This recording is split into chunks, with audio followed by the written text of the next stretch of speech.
Everyone, अपना reaction पर आपका स्वागत है। आज हम जिस वीडियो पर रिएक्ट करने जा रहे हैं उस वीडियो का टाइटल है अमेरिका में बना द्वापर युग का हिंदू गांव, देखते ही आत्मा तृप्त। और बड़ी ही इंटरेस्टिंग मतलब ये वीडियो है।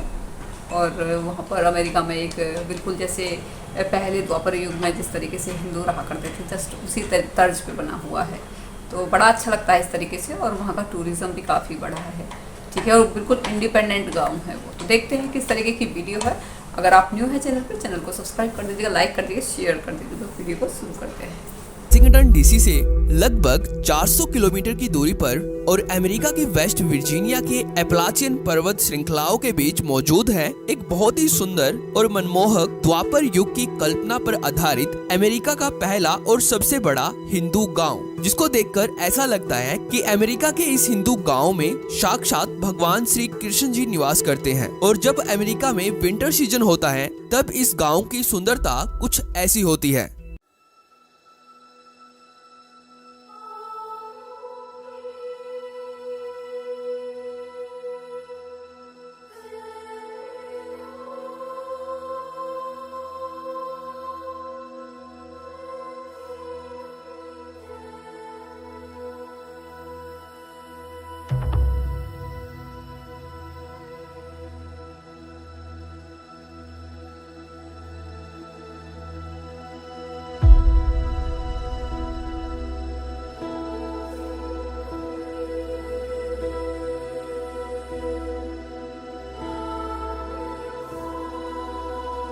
जिसको शब्दों में बयान नहीं किया जा सकता। और अब तक दुनिया में मौजूद जितने भी हिंदू गांव के बारे में हमने जाना है, उन सब में ये गांव काफी ज्यादा विशेष और महंगा है। पर यहाँ पर मुख्य प्रश्न ये है कि अमेरिका में मौजूद ये हिंदू गांव कब से अपने सौंदर्य और अपनी सर्वश्रेष्ठ सभ्यता और संस्कृति का प्रचार कर रहा है। यानी कि द्वापर युग की कल्पना पर आधारित इस हिंदू गांव को लगभग 10 मिलियन US$ की लागत से क्यों और किसने यहाँ पर इसका निर्माण करवाया है, और क्यों आप में से ज्यादातर लोगों को इस गांव के बारे में अभी तक पता ही नहीं था। पर दोस्तों, हमेशा की तरह अगर आपको ये वीडियो इम्पोर्टेंट लगती है तो इस वीडियो की रीच को इंक्रीज करने के लिए वीडियो को लाइक करके इसको शेयर कर देना, जिससे ये वीडियो ज्यादा से ज्यादा ऑडियंस तक पहुँचे। तो चलिए देखते हैं। दोस्तों, इस गांव का नाम है न्यू वृंदावन, जो मौजूद है अमेरिका के वेस्ट वर्जीनिया की बहुत ही सुंदर एपलाचियन पर्वत श्रृंखलाओं के बीच। और भारत से बाहर जितने भी हिंदू गांव की हमने बात की है, उन सभी में ये गांव सबसे बड़ा और सबसे पहले बनाया गया था। इस गांव का टोटल एरिया लगभग 2500 एकड़ का है, जिसमें मौजूद है पुराना और नया नंदग्राम वैदिक स्कूल, वर्ण आश्रम वैदिक college, Govardhan Gaushala, Govinda's restaurant, Govardhan dairy, society for cow protection, Yogshala, Shri Shri Radha Vrindavan Mandir, Chaitanya महाप्रभु और नित्यानंद की बहुत ही सुंदर मूर्तियां, बिगेस्ट रोज गार्डन और स्वामी प्रभुपाद जी का बहुत ही सुंदर और करोड़ों US$ की लागत से बनाया गया पैलेस ऑफ गोल्ड यहाँ पर बनाया गया है, जिसको देखकर सनातन के प्राचीन समय की याद आ जाती है। और जब ये गांव बनाया गया था तब इसको केवल 133 एकड़ ही लैंड मिल पाया था। पर अगर आज की बात करें तो आज ये गांव लगभग 2500 एकड़ तक फैल चुका है। और इसी तरह से अमेरिका में मौजूद ये हिंदू कम्युनिटी आगे भी इस गांव को फैलाती जा रही है, वेस्ट वर्जीनिया में और ज्यादा लैंड को खरीद कर। तो अब यहाँ पर प्रश्न ये उठता है कि इस गाँव को किसने और क्यों बनाया था। तो दोस्तों, द्वापर युग की कल्पना पर आधारित ये गाँव बनाया गया था आज से लगभग 54 साल पहले, यानी कि सन 1968 में भगवान श्री कृष्ण जी के एक सच्चे अमेरिकन भक्त के द्वारा ये गांव बनाया गया था, जिसका नाम था केथ गॉर्डन हैम। पर ये इनका जन्म का नाम था। बाद में इन्होंने सनातन धर्म को अपनाकर अपना नाम कीर्तननंद स्वामी रख लिया था, जिसका अर्थ होता है कि जो हमेशा भगवान श्री कृष्ण जी का कीर्तन करता रहता हो। दोस्तों, कीर्तननंद स्वामी ने इस हिंदू गांव को द्वापर युग के 5 प्रमुख तत्वों को आधार मानकर बनाया था, जिसमें पहला तत्व है गौ माता का संरक्षण करना, सख्त शाकाहारी होना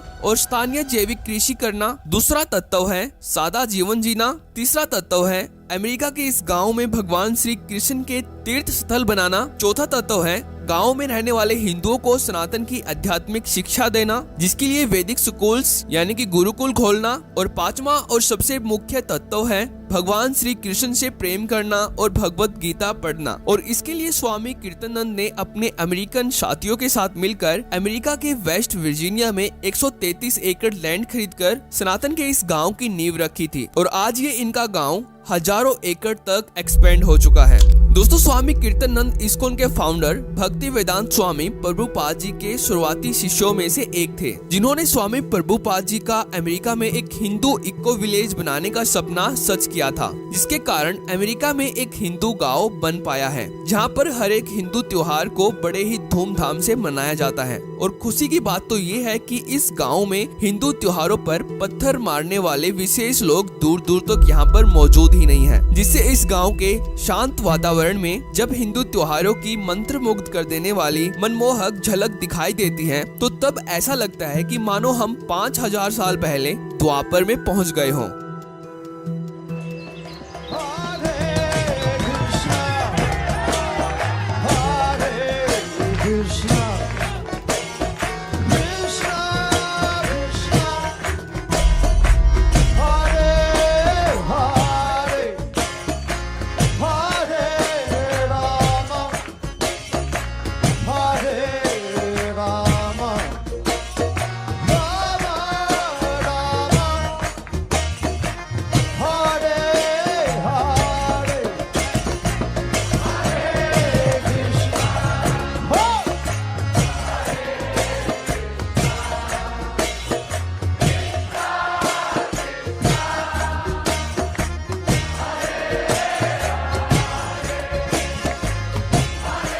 और दोस्तों, जैसे हंगरी में मौजूद हिंदू गांव को देखने के लिए हर साल हजारों पर्यटक आते हैं, वैसे ही अमेरिका में मौजूद इस गांव को देखने के लिए हर साल लगभग 50,000 से ज्यादा पर्यटक यहां पर आते हैं, जिससे अमेरिका में न्यू वृंदावन हिंदू गांव की पॉपुलैरिटी बढ़ती ही जा रही है।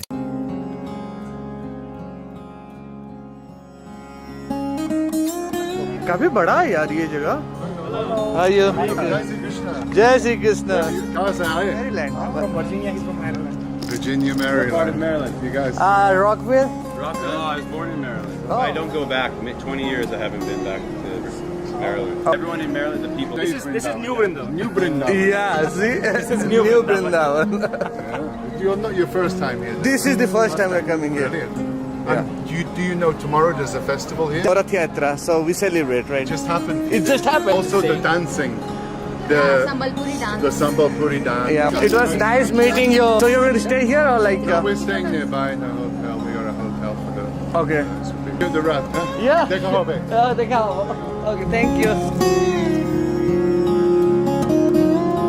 और यहाँ पर सबसे विशेष और एक वैदिक आर्किटेक्चर का नमूना है यहाँ पर मौजूद भक्ति वेदांत स्वामी प्रभुपाद जी का पैलेस ऑफ गोल्ड, जिसको बहुत ही बारीकी के साथ और करोड़ों $US की लागत से बनाया गया है। इसको उनके ही डिवोटीज के द्वारा, जिन्होंने इस टेम्पल को बनाने के लिए हर एक स्किल में बेहतरीन होना पड़ा था। पर दुख की बात तो ये है कि 24 अक्टूबर साल 2011 में भारत के ठाणे में स्वामी कीर्तनानंद केवल 74 साल की उम्र में इस भौतिक दुनिया को छोड़कर सदा सदा के लिए भगवान श्री कृष्ण जी की शरण में विलीन हो गए। पर इस्कॉन के माध्यम से दिया गया इनका ये महान काम हमेशा याद किया जाएगा। और बड़ा ही अच्छा लगता है इस तरीके की जगह देखते हैं ना, जब हम कहीं बाहर विदेशों में और अपनी सनातन संस्कृति को जब देखते हैं कि ये तो मतलब क्या बोलते हैं कि इतना अच्छा, मतलब एक तरीके से बिल्कुल सुकून सा फील होता है। अगर आपको कहीं बहुत ज़्यादा ऐसी लाइफ, बहुत ज़्यादा वैसी लाइफ स्टाइल होती है हमारी कि जो बहुत ज़्यादा डिप्रेशन में रहते हैं और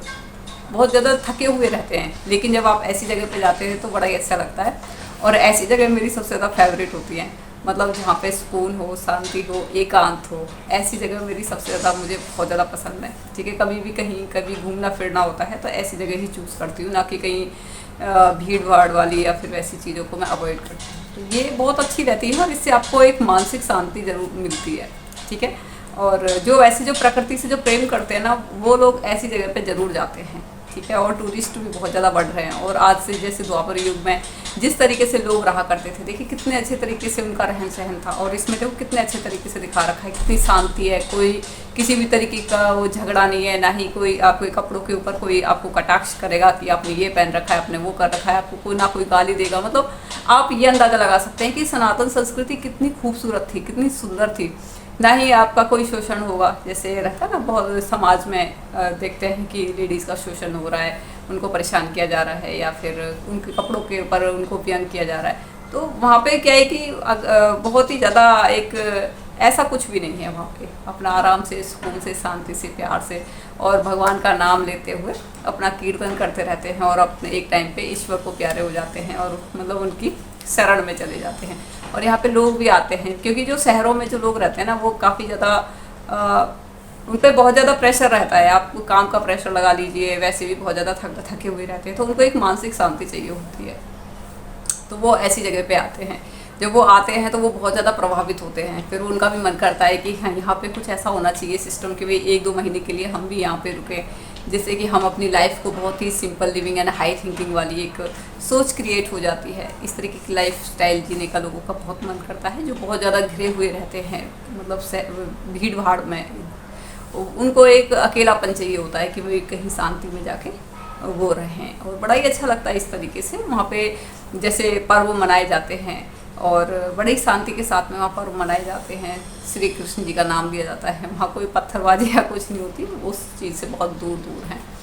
तो अपनी सनातन संस्कृति पर हमें बहुत ज़्यादा गर्व होता है। और जैसे क्या बोलते हैं, सोशल मीडिया पे बहुत कुछ उल्टा सीधा चल रहा होता है, तो उसमें कहते हैं कि पहले ये अपने आप को हिंदू बोलने में प्राउड फील करते थे, अब ये हिंदू से सनातन बोलने लगे। देखो, हमें हिंदू बोलने में प्राउड फील होता है, और सनातनी बोलने पर भी प्राउड होता है, क्योंकि हिंदू उन्होंने हमें गलत शब्द से करा है। हिंदू का मतलब ये नहीं होता है कि नीच अधम, ये नहीं होते हैं, उन्होंने अपने उसमें डाल रखा है। तो हम भी बोल सकते हैं कि भाई ये जैसे वो ईरानी थे, उन्होंने मतलब जो मिडिल ईस्ट के जो लोग थे, उन्होंने क्या हिंदू का मतलब अपनी ही डिक्शनरी में गंदे तौर पर लिखा हुआ है। ऐसे तो हम भी लिख सकते हैं उनका, ठीक है, लेकिन हम इतने नीच नहीं है ना, हमारी ऐसी आदत नहीं है कि हम इतने असभ्य नहीं हैं कि हम फालतू में किसी को नीचा दिखाएं। ठीक है, जो नीच लोग होते हैं वो दूसरों को नीचा दिखाते हैं, लेकिन हमारी आदत नहीं है। हमें अपने हिंदू होने पे भी गर्व है, और सनातनी होने पे भी गर्व है। तो जो हमें कोई भाषण देता हो, ज्ञान देता हो, वो भाषण और ज्ञान अपने पास ही रखें अपने, ठीक है। तो वीडियो यहाँ पर कंप्लीट होती है। आप बताएगा आपको कैसा लगा हमारा रिएक्शन। अगर आपको वीडियो मीन्स हमारा रिएक्शन अच्छा लगा हो, तो आप इस चैनल को सब्सक्राइब कर दीजिएगा, लाइक कर दीजिए, शेयर जरूर कर दीजिएगा। जय श्री राम।